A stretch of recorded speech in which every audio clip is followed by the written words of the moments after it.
Então, a gente tem o objeto de estudo da administração financeira orçamentária.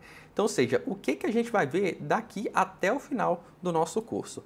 Então, a administração financeira orçamentária, AFO, estuda a atividade financeira do Estado, que compreende 4 itens, e esses 4 itens é o que a gente vai falar aqui agora. Então, quando a gente estiver falando de AFO, a gente vai estar tratando sobre o quê? Sobre a despesa pública. Então, despesa pública, pessoal, é tudo aquilo que o Estado gasta para o quê? Para realizar as suas políticas públicas. Então, por exemplo, quando você constrói uma escola, né? Quando o Estado constrói uma escola, um hospital, quando ele paga um servidor, paga um fornecedor, compra alguma coisa, isso tudo é o quê? É o estudo da despesa pública. Vai ser um dos objetos de estudo que a gente vai ter aqui na administração financeira orçamentária. Além disso, a gente vai tratar também das receitas públicas.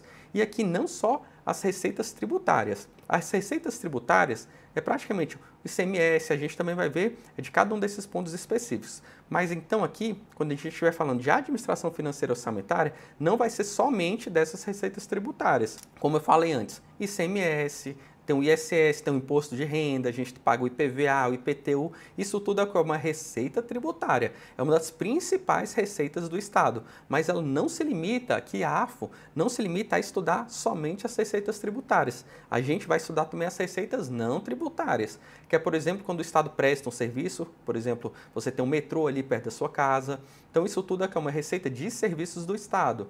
O Estado também, às vezes, ele faz o quê? Uma receita industrial. Ele também, às vezes, faz uma receita, ele aluga algum imóvel dele, então uma receita patrimonial. Não precisa você saber esses conceitos de receita patrimonial agora, a gente vai ter uma aula específica sobre isso. Mas o que você precisa saber é que o Estado ele tem uma série de receitas que não somente a receita tributária. E, além disso, a gente vai estudar de forma específica outra receita do Estado, que é o crédito público. Esse crédito público aqui, ele poderia estar dentro da receita pública, que é o item anterior. Mas como ele é muito importante, o endividamento, a gente abre um tópico específico para estudar esse crédito público. E, além disso, por último, a gente tem o orçamento público, para finalizar os 4 principais elementos que a gente vai estudar na administração financeira orçamentária. O orçamento público, a gente vai tratar especificamente sobre ele, mas praticamente ele agrega ali todas as receitas e as despesas do Estado e faz ali todas as políticas públicas. Mas não precisa a gente saber aqui agora, de forma mais específica, a gente vai ter uma aula mais a fundo sobre ele. E agora vamos para alguns exercícios. Uma das atividades financeiras do Estado é a criação do crédito público, que ocorre por meio de incremento do endividamento. E aí, pessoal, o item está o quê? Certinho, né, pessoal? Lembra? Receita, despesa, crédito público e orçamento público. E um dos pontos que ele envolveu aqui na questão foi o quê? Foi exatamente o crédito público. O direito financeiro compreende a despesa, a dívida e o orçamento público, mas não a receita pública, que é objeto do direito tributário. O item está certo ou errado, pessoal? O item está erradíssimo, né, pessoal? Quando a gente trata de administração financeira orçamentária, a gente trata da receita pública e ela envolve tanto a receita tributária quanto também a receita não tributária. E então a gente viu como é que é a atividade financeira do Estado, e são os 4 elementos, lembra? Receita pública, despesa pública, crédito público e, por último, é o que? O orçamento público. E agora a gente vai tratar como é que funciona o nosso planejamento orçamentário público. Vamos lá. Primeira coisa, quando a gente está falando do nosso planejamento orçamentário público, ele é totalmente diferente do planejamento privado. Então aqui, pessoal, quando você quer comprar alguma coisa no seu dia a dia, ou seja, no seu orçamento privado, que é fora do orçamento público, você normalmente faz o quê? Eu quero comprar, por exemplo, um carro. Você vai, faz um planejamento, né, breve ali do que você precisa, você vê as suas receitas, você vê quanto você gasta e se tiver dinheiro, você vai lá e compra. Já na administração pública, isso é totalmente diferente. Porque sempre, na hora que você vai fazer qualquer tipo de despesa pública, você vai ter que ter o quê? Uma autorização legislativa. Então, antes de tudo, você vai ter que pedir uma autorização para o Poder Legislativo para você fazer esse tipo de despesa. Além disso, você não pode sair e comprar o que você quiser. Você tem que seguir ali uma regra de licitação. Ou seja, você fala, olha, eu quero comprar determinada coisa. Você tem que ver todo mundo que está interessado e você vai atrás do menor preço, né, a proposta mais vantajosa para a administração pública, e você compra todo esse item que você precisa. Então, você tem que ter uma autorização legislativa, e aqui também eu estou colocando de um ponto de vista bem amplo, a gente vai tratar de cada uma dessas etapas. Então, você tem que ter uma autorização legislativa, você tem que fazer um processo de licitação, e além disso, tem todo um rito de execução das despesas públicas, que a gente também vai ver que é o quê? O empenho, a liquidação e o pagamento. Eu coloquei aqui esse slide para você saber que é totalmente diferente esse meu planejamento orçamentário privado do meu planejamento orçamentário público. E quando a gente está falando de um planejamento orçamentário público, a gente está falando aqui de trilhões de reais, bilhões de reais. Então aqui você tem que ter um cuidado muito grande para não ter corrupção e também mau uso dos recursos públicos. E aqui, quando a gente está falando do planejamento orçamentário público, existe praticamente 3 tipos de leis. E essas leis, pessoal, elas despencam em concurso público. A gente tem a lei do plano plurianual, inicialmente, depois a gente tem a lei da lei de diretrizes orçamentárias e, por último, a gente tem a lei orçamentária anual. Então, essas 3 leis que elas fazem o quê? Nosso planejamento orçamentário público. Então, são os instrumentos legais que a gente faz o nosso planejamento orçamentário público. E aqui, pessoal, o que acontece? O Poder Legislativo obrigatoriamente participa da aprovação desse planejamento. Então, pessoal, lembra na antiguidade, o próprio rei, o Poder Executivo da época, fazia o quê? Ele não precisava de autorização de ninguém. Ele tinha o dinheiro e ele ia lá e comprava o que ele precisava, sem nenhum tipo de quê? De autorização. Ele fazia o que ele queria. Já quando a gente tem aqui na nossa democracia, o Poder Legislativo participando desse planejamento orçamentário público, o Poder Executivo, ou seja, o prefeito, o governador, o presidente, ele não pode sair comprando o que ele quiser. Ele tem que primeiro pedir o quê? Uma autorização legislativa para o Poder Legislativo. Então, a gente vê que qual a importância do Poder Legislativo nesse nosso planejamento orçamentário público. Então, aqui você evita que tenham certos gastos não muito interessantes para o Estado por parte do Poder Executivo, porque na hora que ele faz um planejamento do que ele quer gastar, mas ele tem que submeter a quem? Ao Poder Legislativo para ver se ele aprova ou não esse tipo de gasto. E além disso, quando a gente está tratando dessas leis que a gente falou anteriormente, PPA, LDO e LOA, são sempre leis ordinárias, pessoal, não são leis complementares. Isso daqui o pessoal se confunde muito, porque normalmente, como são leis muito importantes, o que o pessoal pensa? Olha, um plano plurianual, a própria lei orçamentária anual, ela é muito importante para o Estado, onde é que você tem todas as receitas e as despesas. Então, deve ser uma lei complementar, de forma nenhuma. Quando a gente está falando dessas leis aqui, todas elas são leis ordinárias e não leis complementares. E aqui, pessoal, isso daqui também causa muita confusão no dia a dia que a gente passa essa matéria nos cursinhos e também nos vários cursos aqui no Distrito Federal. Porque cada ente, pessoal, tem seu próprio planejamento orçamentário público. Aqui, então, União, Estado, Distrito Federal e municípios, cada um tem o seu próprio planejamento. Até porque cada um desses entes, por menor que ele seja, ele elegeu, a população ali elegeu seus representantes. Então, por exemplo, você pega um município ali no interior, por exemplo, do Piauí. Ele tem seu próprio prefeito e tem sua própria Câmara de Vereadores. E tem o seu próprio planejamento ali de acordo com as necessidades. Então, por exemplo, você tem esse município ali do interior do Piauí, ele vai ter a sua própria lei orçamentária anual, sua própria lei de diretrizes orçamentárias e seu próprio plano plurianual. Assim como cada estado e também cada um dos municípios e também a União. E aqui, pessoal, independente do tamanho do estado, independente do tamanho do município, nenhum vai se sobrepor ao outro. Então, por exemplo, se você tem o estado de São Paulo falando, olha, eu tenho aqui meu planejamento, meu PPA, e você que é um estado, você é um município vinculado ao meu estado, pensa, por exemplo, o município ali de Campinas, o estado de São Paulo fala, olha, eu tenho o meu PPA aqui, e você obrigatoriamente, como eu coloquei aqui no meu PPA, você vai ter que obrigatoriamente seguir o que eu coloquei aqui no meu plano plurianual. O município de Campinas não é obrigado a fazer o que está no estado, porque cada um desses entes, pessoal, tem a total autonomia para fazer o planejamento que melhor se adeque à sua situação financeira e orçamentária. E aqui o que vai importar é as competências constitucionais de cada um desses entes.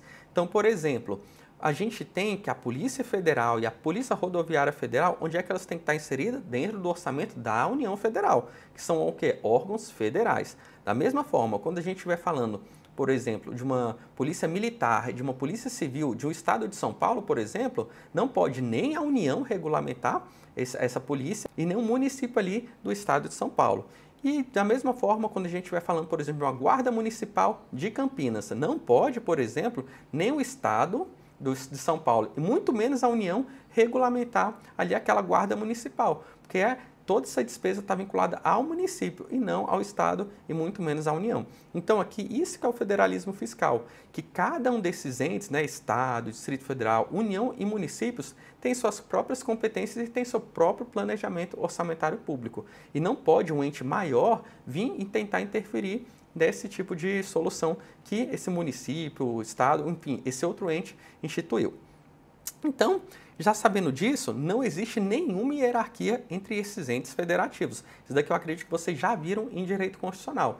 Então, como eu falei antes, um município, a União, por exemplo, não é superior hierarquicamente a um município, por exemplo, do interior da Bahia, interior do Piauí, enfim, interior de qualquer estado brasileiro. Porque o que vale aqui é a competência que cada um desses entes possui de acordo com a Constituição Federal.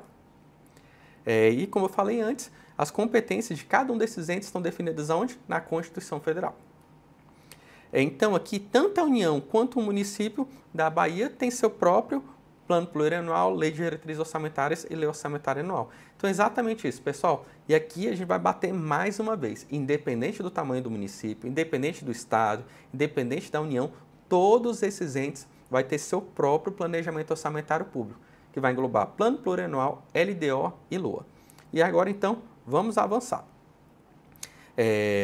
Lembrando que a Lei Orçamentária Anual é um orçamento propriamente dito e já existia antes da Constituição Federal.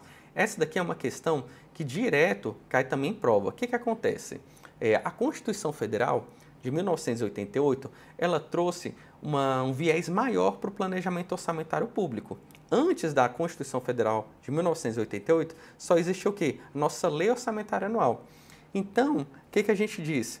Que antes então da Constituição Federal não existia nem o PPA e nem a Lei de Diretrizes Orçamentárias. A gente vai falar mais à frente o que cada uma dessas leis diz respeito. Mas o que você tem que ter em mente? Praticamente, a Lei Orçamentária Anual, que já existia antes de 1988, é praticamente onde é que tem um gasto. O que eu vou arrecadar e o que eu vou gastar. E ela tem um período de 1 ano. Então, antes de 1988, antes da Constituição Federal, praticamente só existia o quê? A Lei Orçamentária Anual.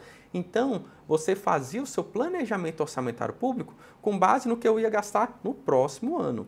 E você não fazia o quê? Você não fazia uma análise estratégica do que o Brasil precisava para daqui a 10 anos, daqui a 20 anos, daqui a 4 anos. Você então não fazia essa análise mais estratégica do que o país precisa para crescer. Você só fazia uma análise ali do próximo exercício financeiro, do próximo ano.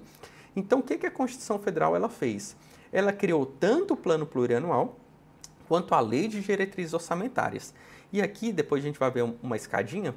E agora a lei orçamentária anual ela vai ter que seguir o que está disposto tanto no plano plurianual quanto na lei de diretrizes orçamentárias. Então, um pré-requisito. Agora, a lei orçamentária anual ela não vai ter que se preocupar apenas com o horizonte do próximo ano.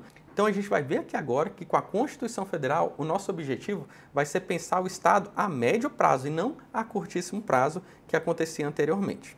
Então, o que vai acontecer agora após 1988, após a nossa Constituição Federal? A gente vai ter um foco no planejamento e também estratégia no gasto público. Então, resumindo esse slide, o que acontecia?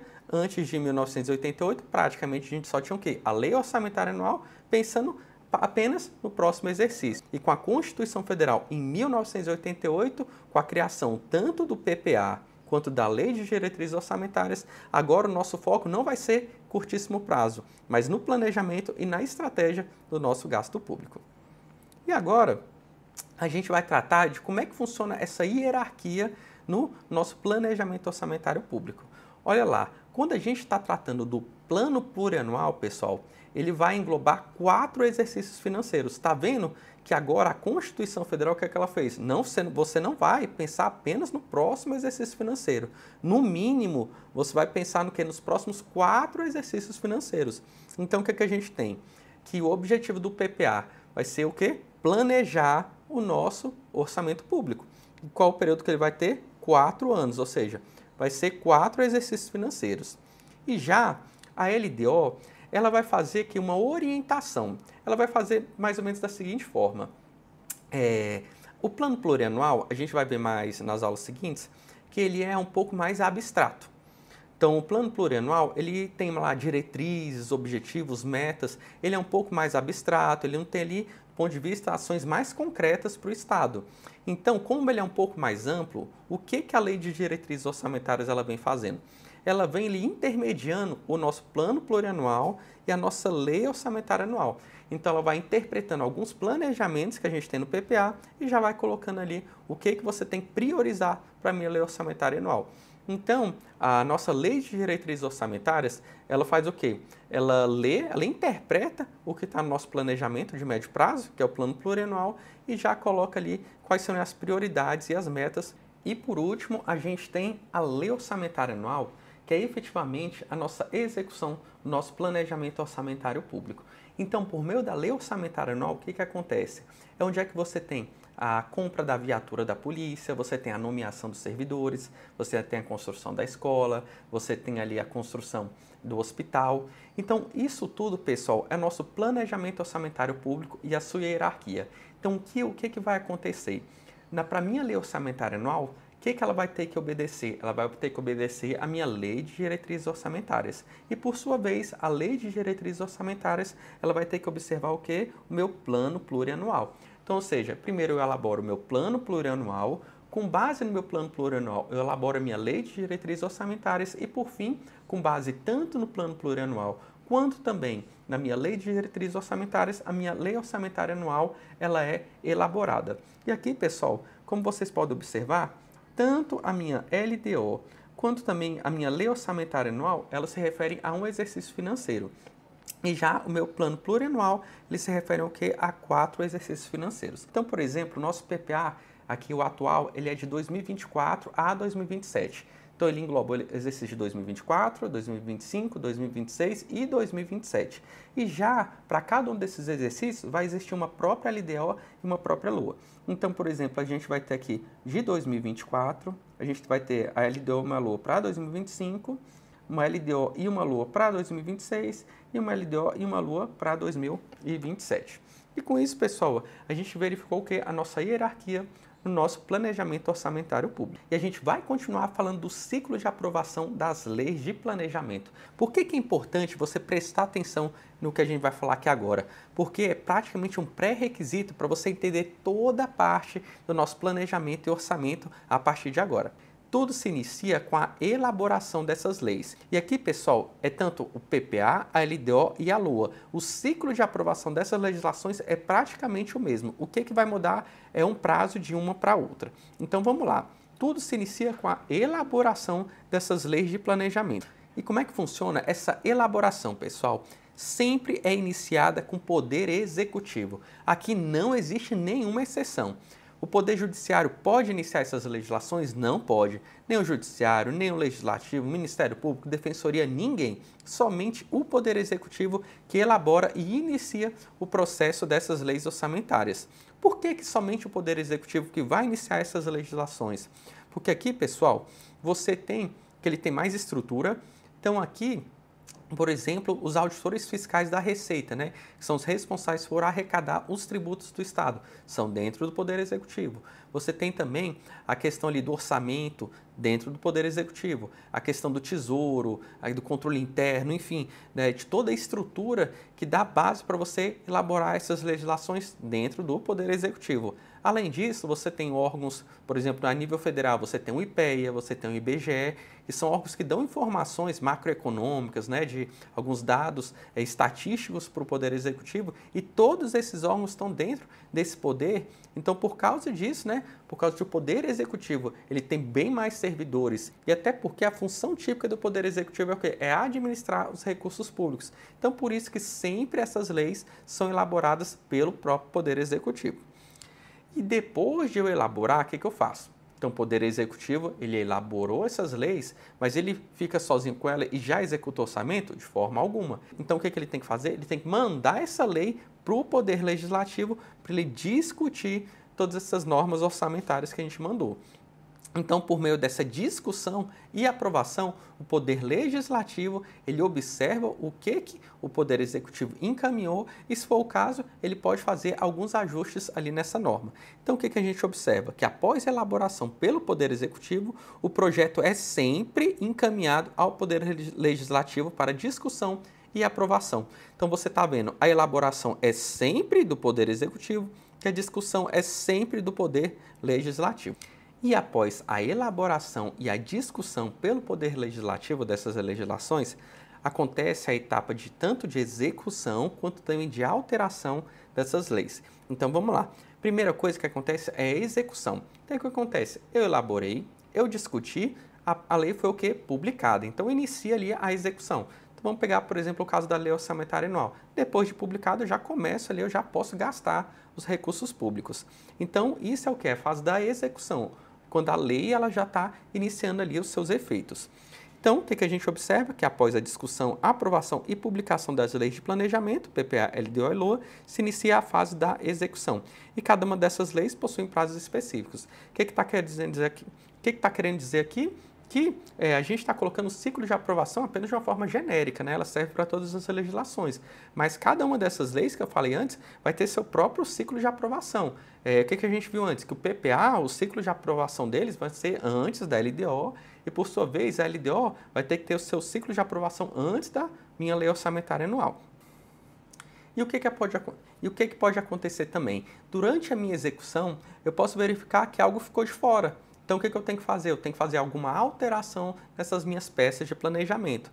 Imagina, você está lá gastando um recurso, né, na minha lei orçamentária anual e faltou dinheiro. Você colocou ali 100 milhões para pagar pessoal e faltou, às vezes, 10 milhões. O que vai acontecer? Você pode alterar essas legislações.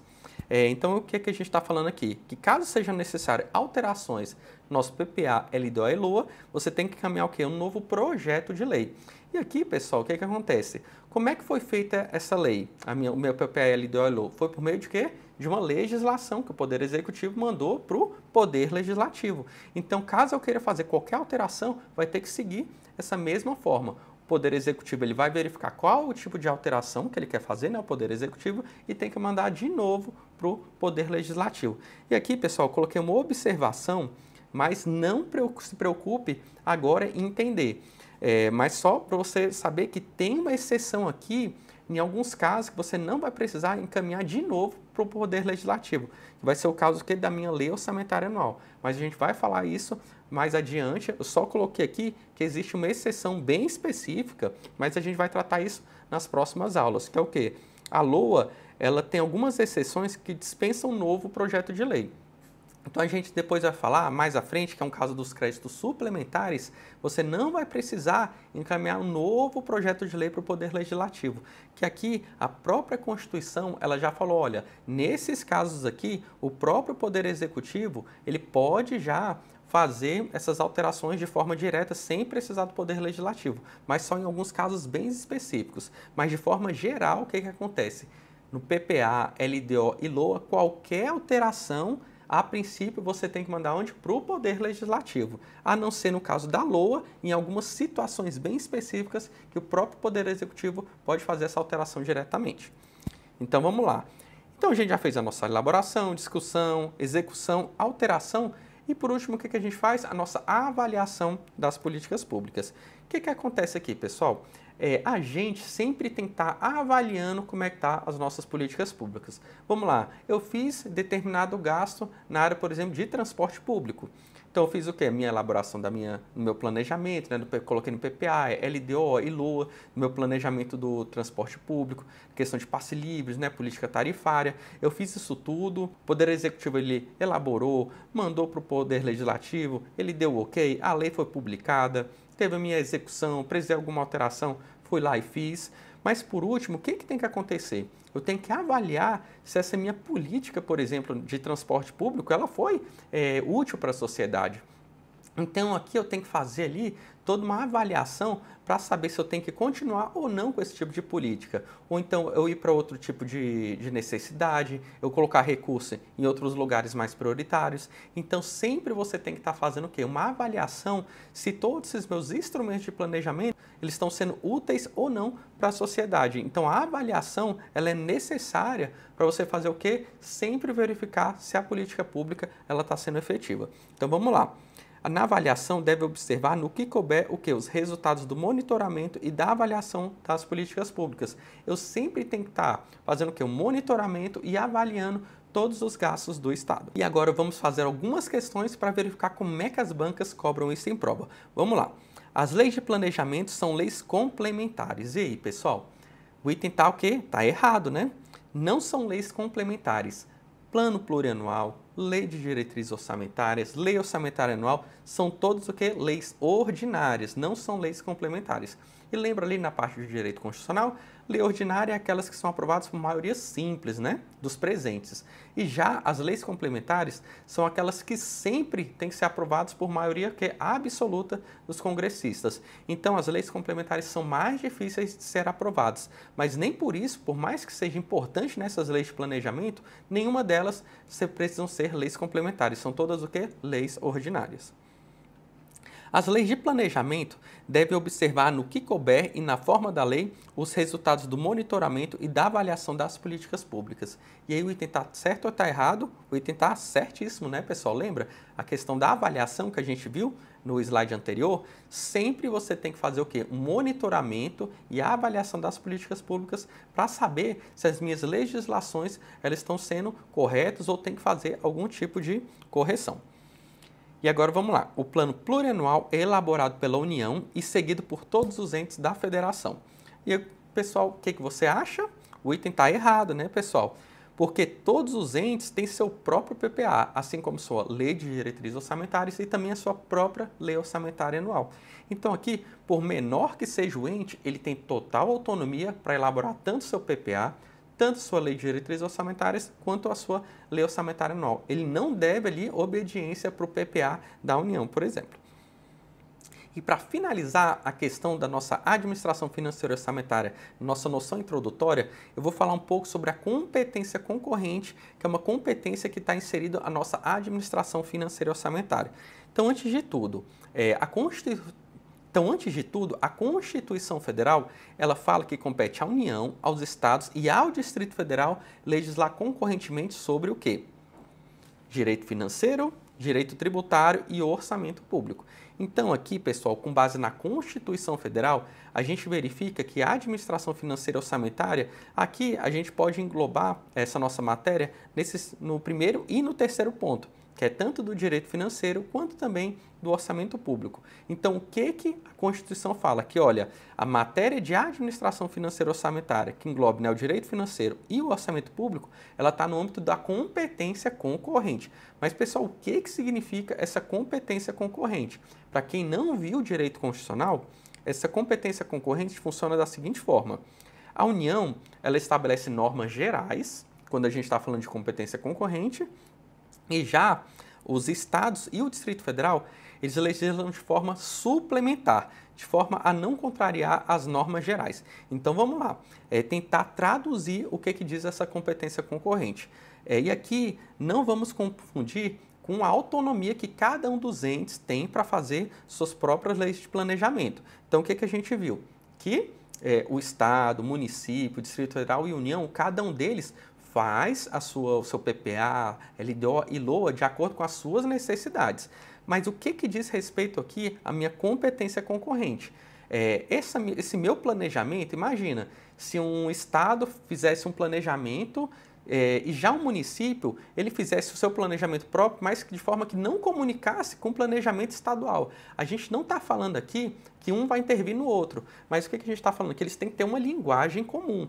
E esse é o objetivo da minha competência concorrente. O que diz respeito a essa minha competência? Que a União ela vai ter ali o papel de falar, olha, eu vou dar diretrizes gerais, as normas gerais, mas ela não vai entrar no ponto de vista específico de cada um desses entes. Ela só vai falar, olha, a lei orçamentária anual ela tem que ter essa estrutura, a lei de diretrizes orçamentárias e o PPA, eles têm que seguir essa linha aqui de atuação. Então é isso que a competência concorrente que a União faz, ela estabelece o que? As normas gerais, apenas uma roupagem geral.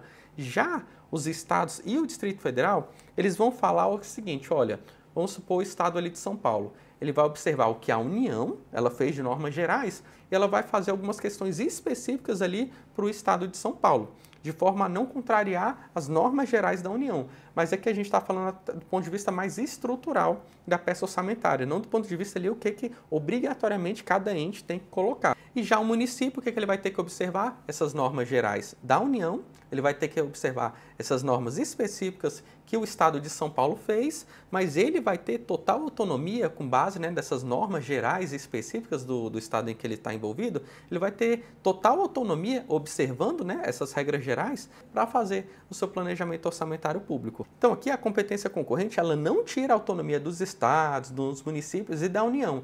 Aqui a gente está colocando apenas uma linguagem comum para não virar uma zona, para cada um fazer o seu planejamento orçamentário público de uma forma totalmente ali desconexa. Aqui é de uma forma de fazer uma linguagem comum. Para cada um desses instrumentos, por mais que um planejamento orçamentário do município ele seja diferente do estado, eles têm que ter ali elementos que podem se comunicar e cada vez mais você melhorar o serviço público para a sociedade.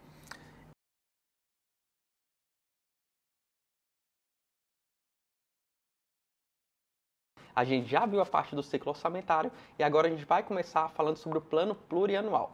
E aqui então tem uma breve apresentação sobre mim. E lembrando, pessoal, se o vídeo estiver sendo útil para você, essas nossas aulas, não esqueça de já dar aquele joinha. E se você quiser sempre ficar atualizado com as nossas aulas, não se esqueça de se inscrever aqui no canal. Então vamos lá, hoje a gente vai falar sobre o plano plurianual. Aqui então, pessoal, o que é importante a gente ter em mente em relação ao plano plurianual? Ele é a peça que inicia nosso planejamento orçamentário público, ou seja, ele é o início de tudo. E ele aqui, pessoal, é o instrumento com menor regulamentação. O que acontece? Normalmente, quando cai esses instrumentos, PPA, LDO e LOA, o que acontece? Ele vem falando, olha, esse tipo de demonstrativo faz parte do PPA, da LDO ou da LOA. Normalmente são assim as questões. E você sabendo do PPA, por que é importante? Porque ele é muito pequenininho. Então, muitas das vezes, você já sai ali na frente da questão, porque você já sabe a resposta de cara. Então, depois a gente vai ver que a LOA e também a LDO, ela é um pouco mais complexa. Então, você já estudando PPA, você tem uma grande chance de já acertar logo a questão de cara. E além disso, o que a gente tem em relação à duração do plano plurianual? Ele dura 4 anos, pessoal, é um plano de médio prazo. Além disso, ele não coincide com o mandato do Poder Executivo. A gente sabe, por exemplo, qual o tempo do mandato de um prefeito, do governador e de um presidente? Exatamente 4 anos. Mas a gente vai ver aqui agora que o mandato deles de 4 anos não é igual ao período do plano plurianual. E por que isso acontece? Porque o PPA ele é encaminhado e aprovado no primeiro ano de mandato. Vai ficar um pouco mais claro, a gente vai colocar alguns exemplos logo, então não se preocupe em entender a fundo esses prazos. Mas o que você tem que saber? Primeiro, não coincide o prazo do PPA com o mandato exatamente porque ele é encaminhado no primeiro ano do mandato. E a vigência dele só começa no segundo ano do mandato do chefe do Poder Executivo, seja do prefeito, do governador e do presidente. E ele vai até quando? Até o final do primeiro exercício financeiro do mandato subsequente. Então, pessoal, o que a gente resume aqui essa questão do PPA? Você só a partir do segundo ano do mandato que você vai ter o PPA desse presidente. Sempre no primeiro ano do governante que entra, ele vai estar executando o PPA, o último ano do PPA do governo anterior. E a gente, pessoal, vamos colocar aqui essa questão aqui na tela para ficar um pouco mais claro essa questão dos prazos. Então vamos lá, pessoal. O que aconteceu? Em 2019, quando o Bolsonaro entrou, em 2019, ele não pegou já o PPA dele. O que ele fez? Ele pegou o último ano do PPA do governo Temer. E aí o que aconteceu? Aí já no segundo ano aqui do presidente Bolsonaro, ele já fez o seu próprio PPA. Quando que ele elaborou o seu PPA? No primeiro ano de governo dele, né? Ele executou o PPA do último ano do governo Temer e já iniciou a elaboração do seu. Então, já no segundo ano do mandato, o que aconteceu? Ele já tinha o seu próprio PPA, tá vendo? Os 4 anos. E o que aconteceu com o governo do Lula? Ele pegou, no primeiro ano de mandato, em 2023, ele já pegou o último ano do PPA do governo Bolsonaro. E da mesma forma vai acontecer lá em 2027 com o próximo governante. Então, por que que acontece de sempre o último ano do PPA do governo passado ele fazer parte do primeiro ano do governo seguinte? Exatamente, pessoal, que é a forma do governo atual conhecer das políticas do governo passado. Então, com isso, você tira aquelas políticas meramente eleitoreiras, né? Então, muitas vezes você entra com um novo governante e fala, olha, eu quero acabar com tudo do governo passado. Isso não acontece porque você vai ser obrigado a executar o último ano do PPA no governo anterior. Então, com isso, você tem o quê? O governo atual, ele conhece das políticas do governo passado. Então, no lugar dele falar, eu não quero nada do governo passado, nada presta, o que você faz? Olha, não vamos fazer isso. A gente vai ter que executar, então você dá o período de 1 ano para esse novo governante entender das políticas do governo passado e se ele gostar, ele mantém e caso ele não queira continuar, ele pode tirar do seu próximo PPA. E aqui, pessoal, especificamente em relação à União, ela tem um prazo de envio do dia 31 de agosto. Então aqui, pessoal, o que acontecia? No governo do Bolsonaro, em 2019, ele tinha até de 31 de agosto de 2019 para encaminhar seu PPA. A mesma forma do governo Lula. Ele tinha aqui até o dia 31 de agosto de 2023 para encaminhar seu PPA. E aqui, depois de encaminhado e aprovado, ele executava o seu ciclo ali nos próximos 4 anos. E aqui, o que acontece? O PPA ele pode ter uma série de revisões, são as alterações do PPA.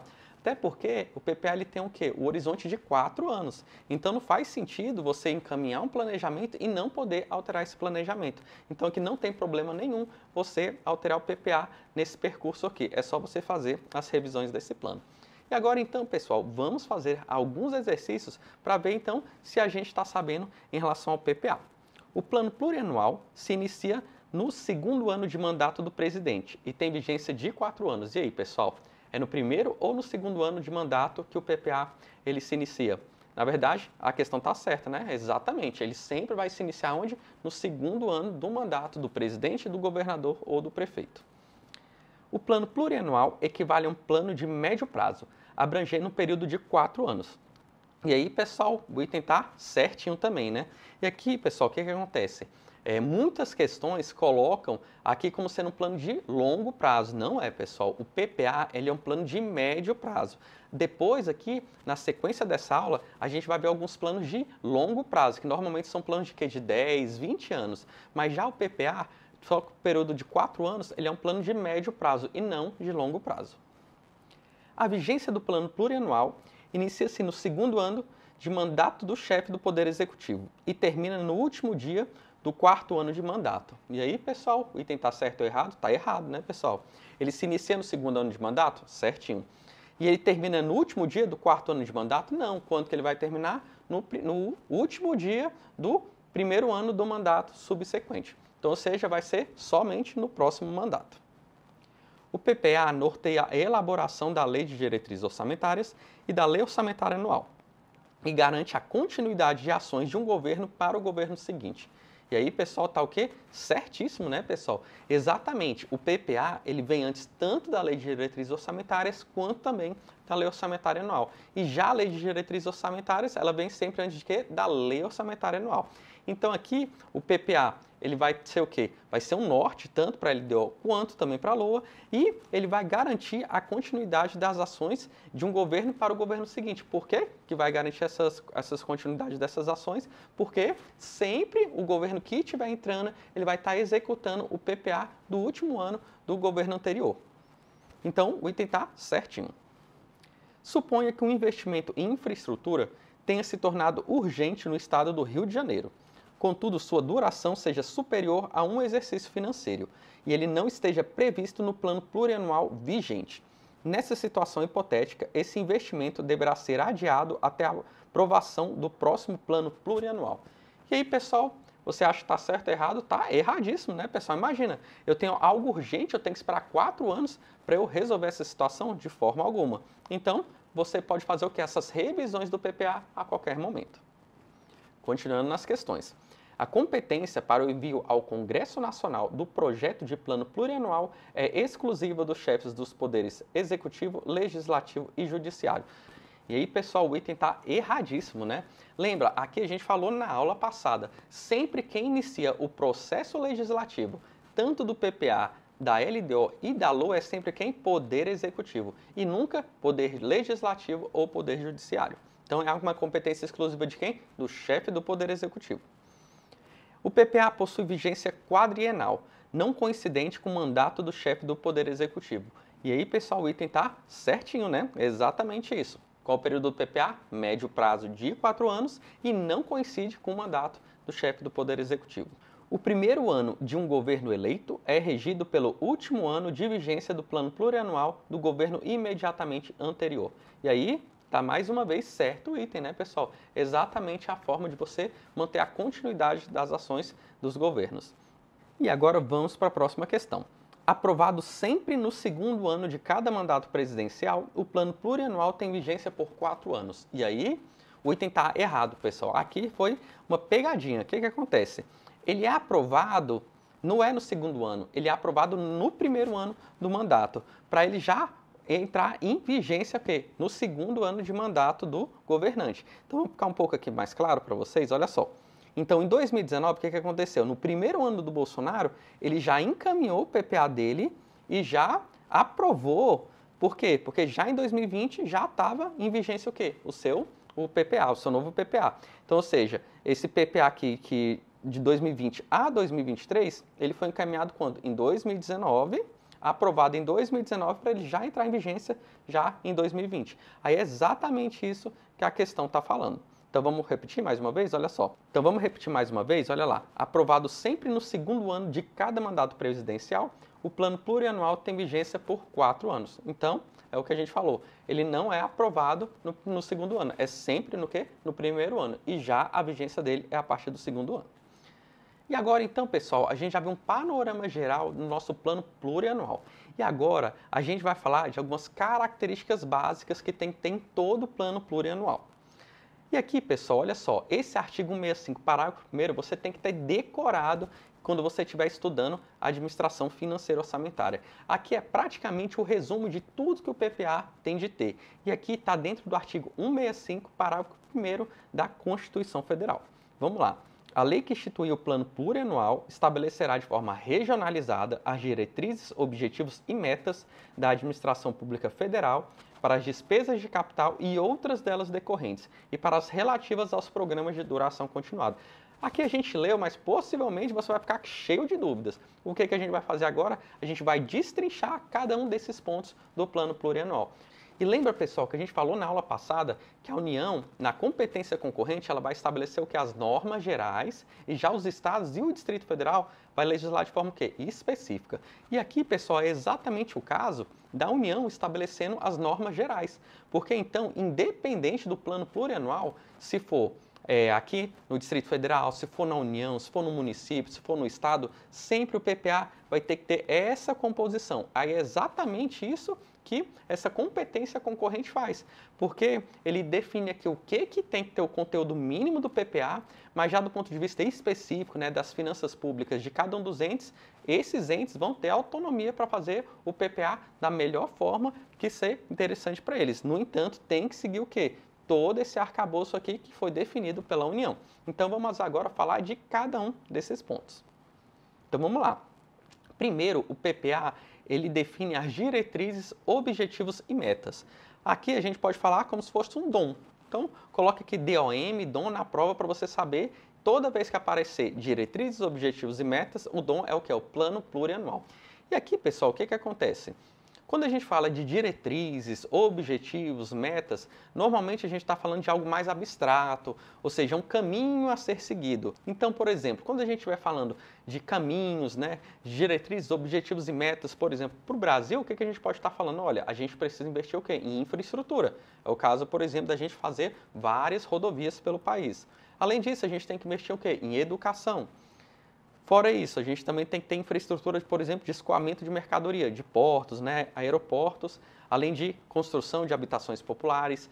Então, isso daqui, o PPA, por meio dessas diretrizes, objetivos e metas, ele dita os caminhos a serem seguidos para tanto para o país, para o município, estado ou então para o Distrito Federal. Lembrando que cada um desses entes vai ter seu próprio PPA. Então, aqui, quando a gente estiver falando, por exemplo, de um PPA do Brasil, ele vai ser diferente, por exemplo, de um PPA de um município. Então, vão ter circunstâncias diferentes, diretrizes, objetivos e metas próprios para cada um desses entes federativos. E agora, a segunda característica do PPA é a regionalização. Então, aqui, pessoal, na hora que eu estiver fazendo meu plano plurianual, eu tenho de levar em consideração as características de cada uma das regiões do país, ou do estado, ou do município. Por quê? Porque cada uma das regiões, elas têm de ser tratadas de forma diferenciada com cada uma das suas necessidades. Então, por exemplo, nessa nossa primeira figura, Balneário Camboriú. Então, aqui a gente observa quais são as necessidades normalmente dessa cidade. Vai ter, às vezes, uma necessidade de um metrô, você vai ter uma necessidade como enche de muita gente em determinados períodos do ano. Então, você vai ter necessidades bem específicas, né? Muitas vezes de veraneio, de férias, você vai ter ali uma questão de escoamento de trânsito. Já, por exemplo, diferente de uma favela, que aqui você não está preocupado apenas com a questão de transporte público, mas sim até prioritariamente a questão de saneamento básico. Então, quando a gente faz essa regionalização, a gente tem que fazer o seguinte, a gente agrega regiões, né, semelhantes e o que faz? Você desenvolve de forma diferenciada, de acordo com a regionalização, cada uma dessas políticas públicas. Então, aqui você vai ter determinado tipo de política pública, enquanto aqui você vai ter ir para outra vertente dessa política pública. Da mesma forma, numa cidade de São Paulo, né, com um polo empregatício, você tem muita indústria, muita fábrica. Já, por exemplo, uma questão do semiárido nordestino, aqui você não tem muitas questões, por exemplo, de desenvolvimento já da cidade. Então, você ainda vai ter que levar esse desenvolvimento econômico, você vai ter que fazer outros tipos, né, principalmente de transferência de renda, então você vai ter que fazer outros tipos de gasto público. Então, é isso que é a regionalização, é você levar em consideração as diferentes realidades de cada uma das regiões e você fazer planejamentos voltados para o desenvolvimento de cada uma dessas regiões. Então, o que a gente já viu? A gente já viu o DOM, né? Diretrizes, objetivos e metas, a gente já viu a regionalização e aqui também, o que acontece? Aqui a gente fala que cada ente político tem o seu próprio PPA. Quando a gente falou aqui da administração pública federal, na Constituição Federal, ela focou muito no PPA do governo federal. Mas quando a gente vai para uma lei orgânica de um município, ou então uma Constituição do Estado, a gente vai ver que o foco vai ser o quê? Na administração pública ou municipal, ou então na administração pública estadual. Então aqui é só para você deixar claro que cada um desses entes vai ter o seu próprio PPA. União, Estado, Distrito Federal e municípios. E lembrando que o quê? Nenhum desses PPAs, eles têm subordinação em relação ao outro. E não pode um PPA, por exemplo, da União, determinar que o município siga as suas regras. A única coisa que a União faz é o quê? Pela Constituição Federal e pelas suas normas gerais, é apenas tratar o quê? De forma geral, o que tem que conter nesse plano plurianual. Mas ele não pode entrar ali no mérito, né? Dentro do conteúdo de cada um desses planos plurianual. Então, a gente vai ter aqui, por exemplo, o caso do Brasil, que vai ter um PPA elaborado pelo governo federal, e também vai ter um PPA, por exemplo, elaborado pelo próprio governo do Rio Grande do Sul. E aqui, pessoal, a gente vai tratar mais especificamente nas aulas de despesa pública do que é uma despesa corrente e o que é uma despesa de capital. Mas o que eu já adianto aqui para vocês é que o PPA ele tem um foco muito grande nas despesas de capital. E o que isso quer dizer, pessoal?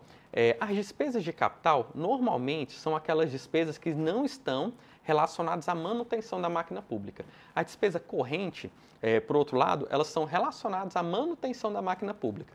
Então, por exemplo, a manutenção diz respeito ao quê? Pagamento de fornecedores, pagamento de servidores, enfim, é tudo que você mantém a máquina funcionando. Já a despesa de capital, normalmente, são aquelas despesas que você faz para o Estado para você adquirir algum bem de capital. É o caso principalmente dos investimentos. Então, por exemplo, quando o Estado constrói uma pista, né, constrói um hospital, constrói uma escola, eu estou aumentando o patrimônio do Estado, estou fazendo um investimento. Então, normalmente, esse que é o foco no nosso plano plurianual. Ele foca mais naqueles investimentos estratégicos do Estado. É tanto uma construção de uma ferrovia, uma construção, né, de uma rodovia, construção de um porto, construção de uma escola, enfim, tudo aquilo que você faz em investimento do Estado. Mas aqui então, pessoal, fiz apenas uma aproximação do que seriam essas despesas de capital. A gente vai ver mais na frente quais são todos esses requisitos. Mas aqui então, pessoal, para ficar um pouco mais claro, a gente aqui observa que o PPA ele tem um foco muito grande nas despesas de capital e principalmente nos investimentos do Estado. Ele fala, inclusive, que nenhum investimento cuja execução ultrapasse um exercício financeiro poderá ser iniciado sem a prévia inclusão no plano plurianual. Então vamos supor, eu tenho a intenção de construir um aeroporto que vai demorar 10 anos para ele ficar pronto. O que eu tenho que fazer? Obrigatoriamente eu tenho que colocar onde? No plano plurianual. Eu vou fazer uma escola que vai demorar 3 anos para ser construída. Exatamente, eu tenho uma obrigação de colocar aqui no meu plano plurianual. Então você vê a importância em relação a essas despesas de capital com foco nos investimentos. Então aqui a gente tem o caso das construções, e principalmente, né, construções bancárias, a gente tem as construções de agências, construções de escola, construções de hospitais, tudo isso vem no foco dos investimentos no plano plurianual. E olha só, pessoal, por muito tempo a gente sempre ficou preocupado em quê? Em fazer novos investimentos. Mas agora, pessoal, olha só, do que adianta eu construir um novo hospital, uma nova escola, se eu não colocar ali os profissionais aptos para desenvolver aquela atividade? Então não vai adiantar nada eu fazer uma nova escola, sendo que eu não fazer ali um cálculo para saber quanto que eu vou manter essas despesas, né, da escola ou do hospital. Então aqui, pessoal, além de eu me preocupar com a despesa de capital com foco nos investimentos, o PPA ele vai falar o seguinte, olha, eu também vou regular as despesas decorrentes das despesas de capital. Então, ou seja, tudo aquilo que for decorrência, consequência dos meus investimentos. Então, aqui eu vou primeiramente fazer o quê? Eu vou lá, em relação às despesas de capital, eu vou calcular qual é o custo da escola. Beleza, eu construí a escola. Depois disso, o que eu já tenho que fazer? Qual é o custo para eu manter essa escola? Então, você está vendo como é que ele é importante, como é que ele é rico do ponto de vista, né, teórico e prático no nosso plano plurianual. Então aqui, além de você prever as despesas de capital, você tem que prever o quê? As consequências dessas despesas. E é tão importante quanto construir é manter. Exatamente, pessoal, olha só. Imagina, do que adianta eu sair inaugurando um monte de hospital, um monte de escola, se não tem ali o mínimo para o seu funcionamento. Então o que eu tenho que fazer? Tem que fazer uma questão de manter esses meus investimentos, né? Manter esses ativos que eu já tenho construído pelo Estado. Então aqui no caso do hospital, eu tenho que colocar os médicos. E no caso, por exemplo, de uma escola, de uma faculdade, eu tenho que colocar, né, a questão dos professores e toda a infraestrutura necessária relacionada a esse tipo de atividade. E agora, pessoal, além disso, além do que a gente falou, né, foco muito grande nas despesas de capital e também nas despesas decorrentes dessas despesas de capital, a gente tem um foco nos programas de duração continuada. O que são esses programas de duração continuada? São programas que não se encerram de forma breve e devem, então, por isso, ter um acompanhamento especial. O principal caso disso é o Bolsa Família, a gente tem o Minha Casa Minha Vida, a gente tem o FIES, né, o financiamento, né, o Programa de Financiamento Estudantil. O que acontece? São programas que não são feitos para durar 1, 2, 3 anos. Normalmente são programas com duração indefinida. São programas, muitas vezes, né, de transferência de renda, programas habitacionais, programas estudantis. Então, o que acontece? Lembra que a gente colocou no PPA que você automaticamente, sempre no seu primeiro ano que você foi eleito, você vai ter que pegar o PPA do governo anterior, exatamente por causa de uma dessas questões dos programas de duração continuada. Que você dá uma chance para o novo governante observar todos os programas que tinham no governo anterior e, se for o caso, ele mantém. Então aqui é o caso, por exemplo, de você deixar a política de lado e cada vez mais você olhar para o cidadão. E além disso, então, para finalizar, então agora a gente vai fazer a nossa releitura daquele artigo constitucional e agora já sabendo dos principais tópicos que a gente revisou. Vamos lá. A lei que institui o plano plurianual estabelecerá de forma que regionalizada, a gente viu essa regionalização, as diretrizes, objetivos e metas, ou seja, os caminhos da administração pública federal. Lembra que aqui a gente está falando do PPA, que é do governo federal, mas já nas constituições estaduais e também na lei orgânica dos municípios, o foco aqui não vai ser a administração pública federal, vai ser o que? A administração municipal ou então a administração pública municipal. para as despesas de capital e outras delas decorrentes, a gente viu isso também, e para as relativas aos programas de duração continuada. Então, com isso, pessoal, a gente fecha o principal artigo que você tem que obrigatoriamente saber para ir para a sua prova. A gente também tem os planos e programas nacionais, regionais e setoriais. Então, vamos lá. O que a Constituição fala desses planos e programas nacionais, regionais e setoriais? Então, vamos lá. Esses planos previstos na Constituição serão elaborados em consonância com o plano plurianual e apreciados pelo Congresso Nacional. E aqui, pessoal, diferente do PPA, são planos normalmente de longo prazo. E aqui a gente colocou alguns exemplos desses planos e programas nacionais, regionais e setoriais. A gente tem um Plano Nacional de Educação, feito por essa lei e foi previsto no artigo 214 da Constituição, que tem um prazo de 10 anos. Da mesma forma, a gente tem um Plano Nacional da Cultura. Qual é o prazo dele? De 14 anos. E aqui, o que é importante você mencionar? Olha só, por mais que esse plano ele dure mais de 4 anos, ou seja, como que eu vou fazer algo para ser compatível, né, que o PPA que a gente viu, ele dura 4 anos, e já esses planos duram 10, 14 anos. Mas aqui, pessoal, a gente torna essa compatibilidade e também essa consonância, porque normalmente o plano plurianual ele vai ter um valor financeiro também. Então, o que acontece? Não é algo, a gente tem no PPA, a gente tem um planejamento, mas não é aquele planejamento longe da nossa realidade. Você tem ali, inclusive, um indicador financeiro nessas áreas, por exemplo, educação e cultura, para saber quanto que você vai ter para gastar no PPA. Então, vamos supor que lá no PPA, para a questão de educação, esteja previsto, vamos supor, 200 bilhões de reais. Não adianta eu vir com um plano aqui para gastar 400, 500. Ou seja, porque esse plano nacional ele vai estar total dissonância com a realidade financeira do Estado que já foi feita no plano plurianual. Então aqui exatamente essa consonância, você tem que ver principalmente o valor financeiro do plano plurianual e ver se esses planos nacionais de educação, você está dentro de uma realidade financeira do Estado ou então você realmente foi bem utópico, né? Você sonhou muito nesses planos e programas nacionais. É o caso, por exemplo, imagina, hoje a gente tem um déficit muito grande no investimento em educação.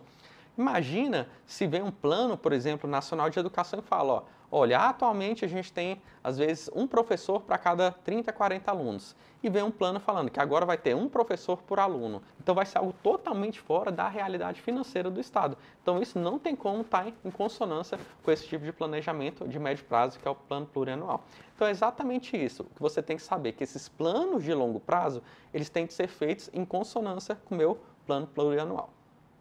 E agora vamos lá para algumas questões.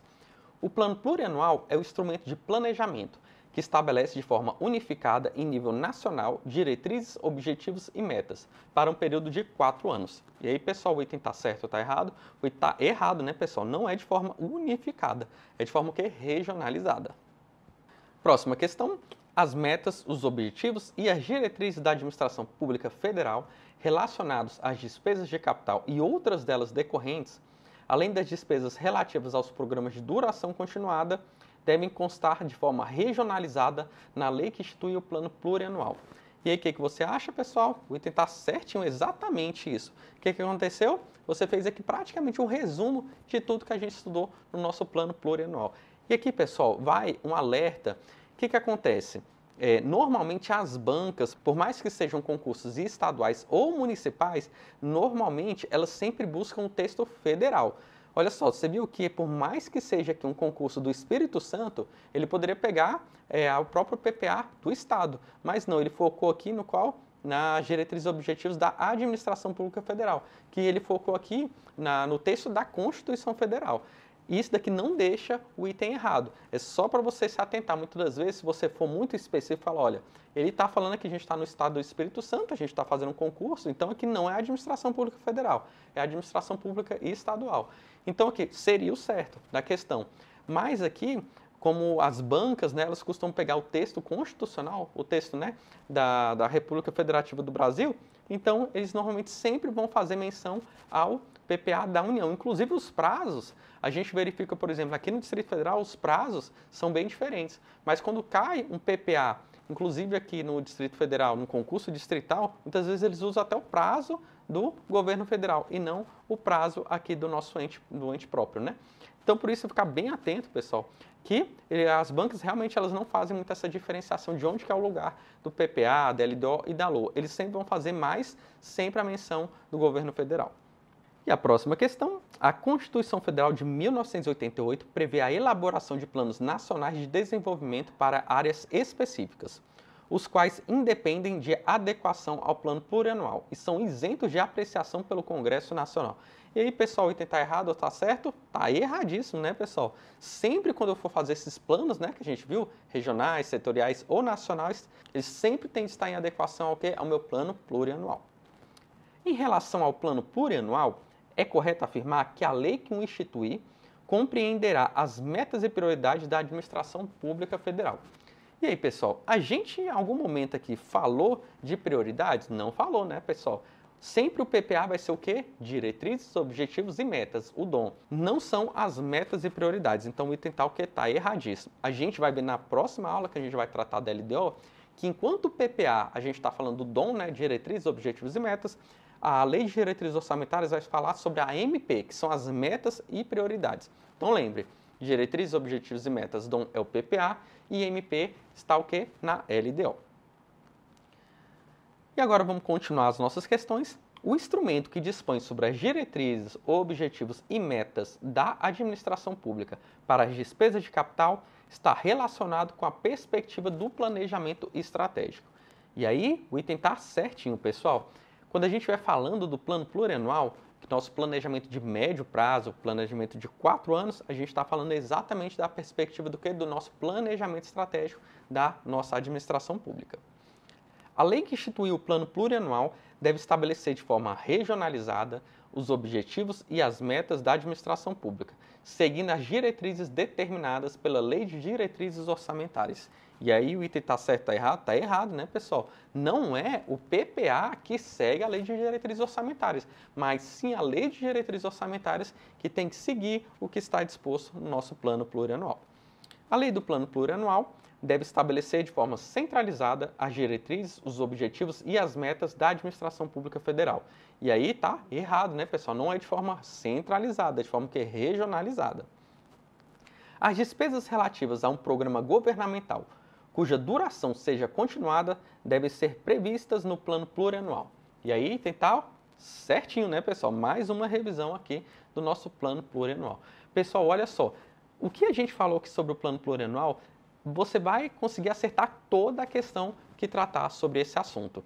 Então, reveja essa aula se for o caso. E também, pessoal, se tiver qualquer tipo de dúvida, não deixe de colocar aqui nos comentários. Eu vou responder todo mundo. E também, caso esse vídeo tenha sido útil para você, não se esqueça de que já dá aquele joinha. E também, caso queira saber mais sobre a administração financeira orçamentária, finanças públicas e outros temas relacionados a isso, não se esqueça de se inscrever no canal. E até a próxima.